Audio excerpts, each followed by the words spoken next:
રઘુ રોકડા 5000 1 2 3 4 5 અંદર આવી શકું? હા આવો ને બેસો બોલો શું કામ છે આ કામવાળી માટે મેં જાહેરાત અપાવી છે મતલબ એના માટે આપ્યો છો ઓહ, શું બોલો છો દેવાંગભાઈ આ? હા.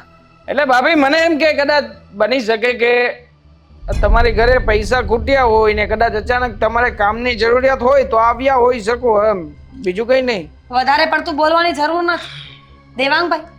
આ તમને શરમ જેવી જાત નહીં? શરાય નહીં મારે અને શરમને આમ દૂર દૂર સુધી કોઈ લેવા દેવા નહીં શરમ ને કાનું માત્ર નહીં મને નાક નહીં બરાબર છે. ને ચાલે તો પછી આટલા બધા પૈસા કમાવ છો તો બે બંગડી લઈ આવો. કેમ કોના માટે તમારા માટે લાવું તમારા માટે. બંગડી અને હું પહેરીશ એમ હા, કેમ કારણ કે ધંધા છે ને એ બધા બૈરાઓ જેવા છે. મરદ જેવી કોઈ તમારામાં હરકતો નથી. ઓ ભાભી આ બોલવામાં જરા મર્યાદા રાખજો નહીં તો આ તમારી વાતને મેં હસીમાં શું લઈ લીધી તમે તો ન જાણે શુંનું શું સમજવા લાગ્યા છો તો તમને શું લાગે છે તમે દામિનીને જેમ મારતા હતા એમ મારા ઉપર હાથ ઉપાડશો? દેવાંગભાઈ જરા શરમ કરો, શરમ. પોતાની પત્ની પારકા પુરુષ સાથે ભટકતી હોય અને પતિને કઈ પડી નથી. પતિ રૂપિયા ગણવામાં નવરો નથી. મને લાગે છે કે આ રૂપિયા પણ એમ જ આવ્યા લાગે છે. શું આ રૂપિયા ક્યાંથી આવ્યા છે ક્યાંથી નહીં એ બધી પડાપૂછ કરવાની તમારે કોઈ જરૂર નથી કેમ બળતરા ઉઠે છે?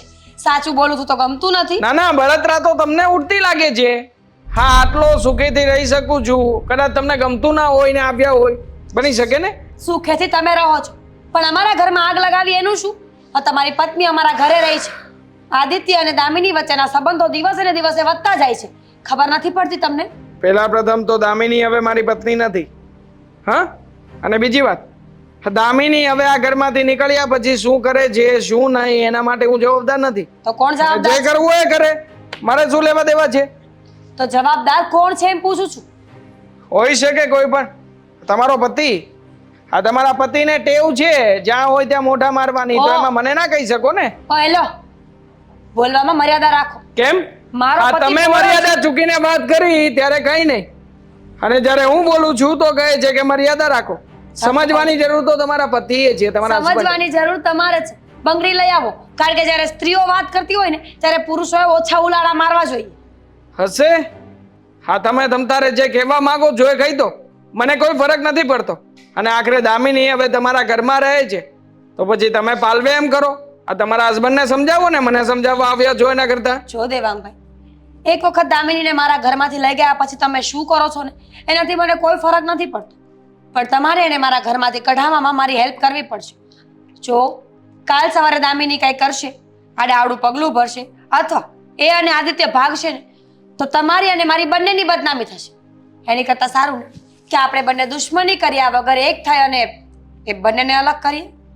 ભાભી થોડા નરમાશથી બોલી શકતા હતા ને આવ્યા પછી શાંતિથી વાત કરી હોત તો તરત સમાધાન આવત તમને શું લાગે છે મને ગમતું હશે એમ હા દામિની ત્યાં આવીને પડી છે ને મારી પણ બહુ જ બદનામી થઈ છે ધંધામાં અને હું પણ એવું જ ઈચ્છી રહ્યો છું કે ગમે તેમ કરીને દામિનીને મારી નાખું મને એવું હતું કે આ ઘરમાંથી જઈને પછી સુસાઇડ કરશે મરી જશે પણ નહીં એણે તો આ બદનામીના બધા રસ્તા ખોલી નાખ્યા છે આ તમારો ને મારો દુશ્મન એક જ છે એ છે દામિની જો તમે સાથ આપવા તૈયાર હોય તો પછી મને કોઈ ફરક નથી પડતો કહેતા હોય તો આજે અને અત્યારે જ તમારી સાથે આવું અને દામિનીનો ખેલ ખતમ કરી નાખીએ બોલો હા ચલો.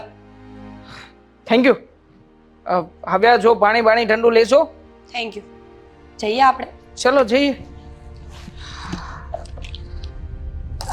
હા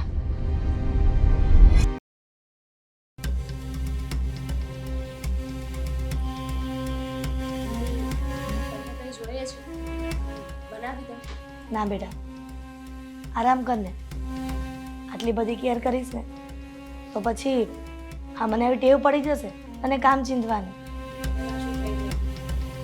મને તો આદત છે બધું જ કામ છે ને મારી રીતે ખબર હોય ને એ કામ કરી નાખું છું. એકદમ સાચી વાત છે દામિની તારી, એકદમ સાચી વાત. આદત જ છે આની. કોઈ પણ કામ કરવાનું એટલે કે એમાં ભૂલ કરવાની જ, બરાબર ને? એમાં પણ ખાસ છેલ્લા કેટલા દિવસથી અહીંયા આવીને રોકાણી છે? તને પૂછું છું. દેવાંગ, આ શું કરે છે તું? આવીને રોકાણી છે? હા? તો શું મારી સામે આવી રીતે એને વાળ પકડીને અરે એની પત્ની છે મમ્મીજી, ગમે તે કરે આપણે શું? પણ મેં તો એને દીકરી માની છે ને. ઓ આંટી, ઓ દીકરી, સારું ને? હા, મારી પત્ની છે. આ દીકરી માની હતી ને, તો દીકરીને હવે તમે ઘરમાં સાચવી લીધી. બહુ સચવાણી. હા, આ મને લાગે છે કે દીકરી કરતા બહુ વધારે માનવા લાગ્યા છો. એટલા માટે જ ભાભી આવ્યા તમારી પાસે. શું બોલે છે તું? ભાન છે તને? બરાબરનું ભાન છે. આ તમારો દીકરો અને આ પારકા ઘરની આવેલી શું કરી રહી છે આ ઘરમાં, એનું ભાન છે તમને? એક વાત મને નથી સમજાતી. હું તમારા ઘરમાં હતી ત્યાં પણ તમને વાંધો હતો, કહેતા હતા કે મારા જીવનમાંથી જતી રહે. મરી જવાનું કહ્યું હતું, જતું રહેવાનું નહીં, કોઈની સાથે રહેવાનું નહીં. પણ તું મરવાના બદલે છોડ દે, છોડ. પાછળ નહીં છોડ.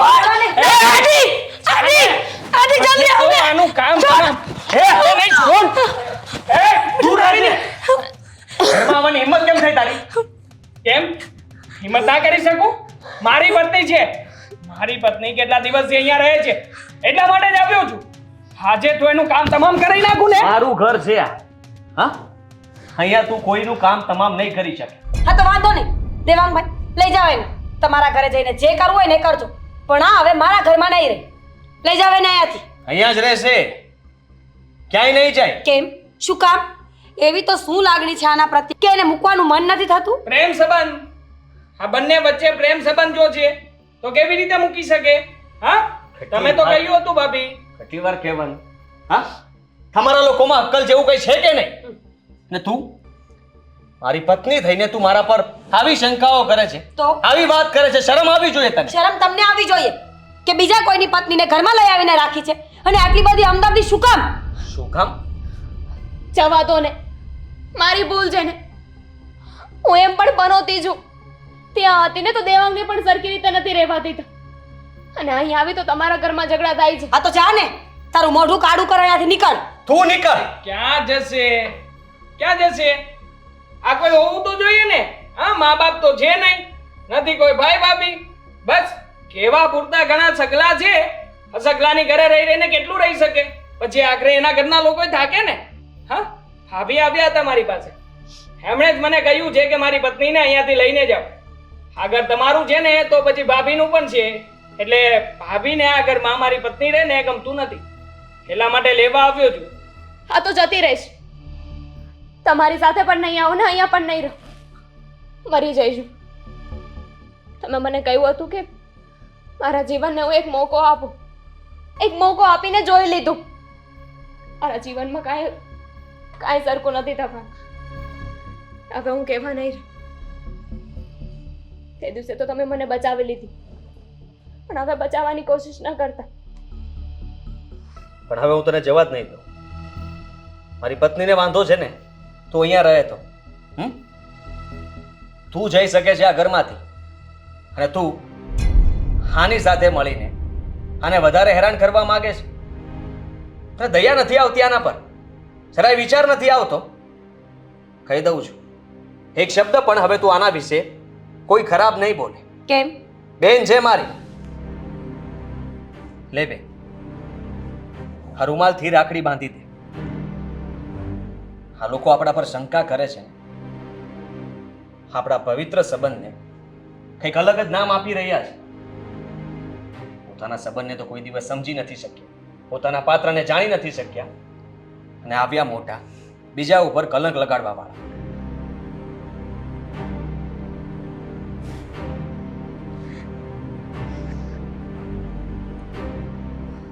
હવે હું એ જોઉં છું કે તને આ ઘરમાં કોણ નથી રહેવા દેતું.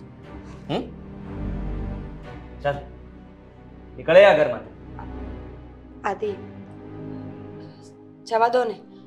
ખરી ભૂલ તો મારી હતી, દેવાંગભાઈ આવું કંઈ નહોતા વિચારતા. એમને આવું બધું વિચારવા પર મેં મજબૂર કર્યા હતા.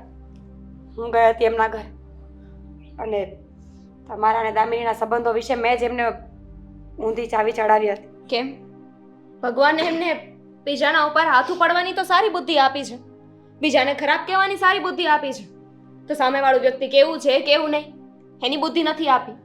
પ્લીઝ દામિનીબેન, હું તમારા બધાની માફી માંગુ છું. તું એ નીકળ. આદિ પ્લીઝ સમજવાની કોશિશ કરો. હું ક્યાં જઈશ? મમ્મીજી પ્લીઝ સમજાવો ને આદિત્યને. હું મારી ભૂલ સ્વીકારું છું ને. આજ પછી દામિનીબેનને કંઈ નહીં કહું, કોઈ દિવસ આવી ભૂલ નહીં કરું. આઈ સ્વેર. બેટા આદિ, મીરા બહુને એની ભૂલ સમજાઈ ગઈ છે. એકવાર મોકો આપી જો. જોઉં છું ક્યાં સુધી સીધી રીતે આ ઘરમાં રહે છે, અને તું આના ઉપર હાથ ઉપાડી શકે છે. તારા ઉપર એ હાથ નહીં ઉપાડે. ના ભાઈ, તું સાથે છે, મને સપોર્ટ કર્યો ને એ જ બહુ મોટી વાત છે મારા માટે. કોઈ નહોતું છતાં પણ તું મારી સાથે રહી અને એના પર હાથ ઉપાડો તો મારા માને એનામાં ફરક શું છે? જોયું ને, જે પત્ની પર આટલો જુલમ ગુજાર્યો છતાં પણ માફ કરી દીધો તને. રાખો ને એને અહીંયા, મારે નથી જોઈતી. હા, બેન બનાવી છે ને તો રાખજે ને પાલવજે. આ આવ્યો મોટો છે.